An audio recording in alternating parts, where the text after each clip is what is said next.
All right, we turn now to a difficult decision that has been made by experts at the Marine Mammal Center here in the Bay Area. They have been on scene throughout the day caring for a young minke whale that was spotted near the shoreline near the Emeryville Marina. These are aerial pictures here, obviously from earlier in the day, and you can see that whale there in sort of the mud just offshore. The whale was spotted several times near the shoreline here in the Bay Area since April 2nd, and now we are being told by officials that this whale is going to have to be euthanized just because of the position that it's found itself in.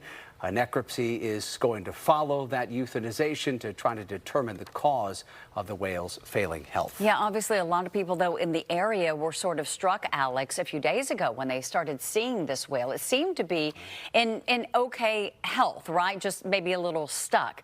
But now when you bring in the experts, they've made that difficult decision. They've done some evaluating and have, in fact, determined that this whale will need to be euthanized. So we want to talk more about the whale sightings. There have been several of them here in the Bay Area of late. And in fact, in Southern California, they're also experiencing something similar. So let's bring in our expert now, Alyssa Deming from the Marine Mammal Center in Southern California to talk about the situation that we reported on just last weekend here about a same type of whale, also a minke whale who was really in distress there in Southern California. What can you tell us about that incident?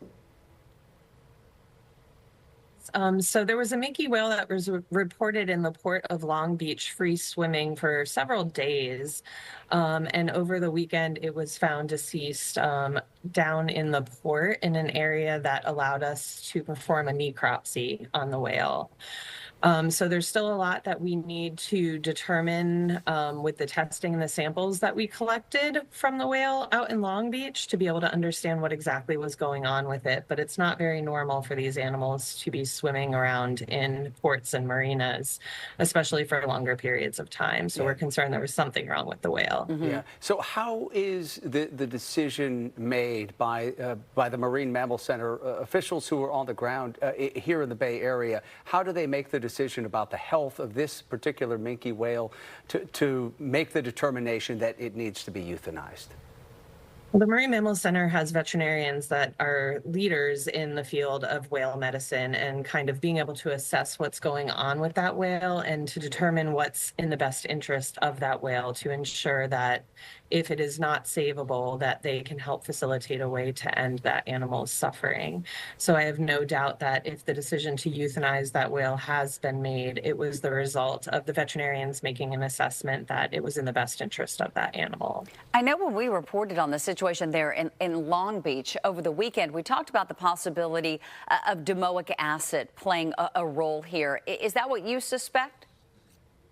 It's definitely high on our differential list. As veterinarians, we make a list of our best guesses based on clinical signs and symptoms, and then we run tests to be able to rule them in or rule them out. So we're currently in Southern California in a very large domoic acid bloom, and minke whales do eat the kind of fish that bioaccumulate that toxin. So we do suspect that the minke whale, at least in Long Beach, might have been related to this domoic acid bloom, and we're sending out tests today, along with another stranding organization that led the necropsy, Aura, that is up in LA. So we're getting those sent out, and hopefully we'll get those results back very quickly from the NOAA lab that runs them for us. All right, there's, I think, it's less than 1,000 minke whales we have off the West Coast here. Can you sort of put this all in perspective about how unusual it is to have this many sightings this close to shore like we've had? Yeah, it's very interesting to see that they're doing something abnormal. We've been seeing more whales entering the bays. I would specifically say in San Francisco Bay more than anywhere. So it's just something good that the Marine Mammal Center has done an excellent job working in collaboration with the mariners to ensure if these whales are coming into the ports and marinas that the mariners are alerted about it to decrease their ship speed, keep an eye out for these whales, and ensure that they can kind of check out the ports. Maybe they're feeding in those areas areas. We're not really sure why they're coming in the ports a little bit more, but to alert people to know that their presence is there to ensure that we can change our behaviors to give those animals the safest and best chance while they are visiting our marinas. Yeah, I know that here in Emeryville, as I was mentioning to Alex, a lot of people were excited, right, to be able to see a whale so close to shore. But obviously, after several days of this animal stranding itself in the bay, it really became clear that perhaps something was wrong. Yeah, absolutely. It's a unique experience anytime somebody gets the opportunity to see a whale, and they're such amazing creatures. But unfortunately, when they come into places like this where they're out of habitat, it is typically because they're not doing well health-wise, or they've had some kind of traumatic injury or trauma.